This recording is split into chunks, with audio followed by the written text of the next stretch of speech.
ukizingatia wanaenda kuanza na mwalimu mpya.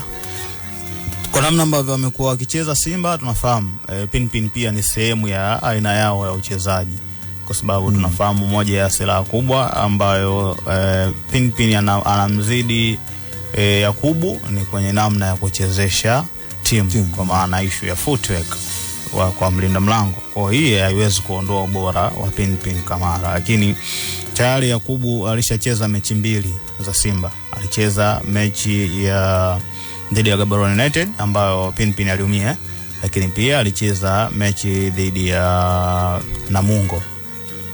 Michezo miwili ya mwisho tayari Yakubu Suleiman alishadaka. Kwa sidhani kama inaweza kwenda kuathiri kwa kiasi kikubwa, na ukizingatia ni injury ambayo ilikuwa inafahamika.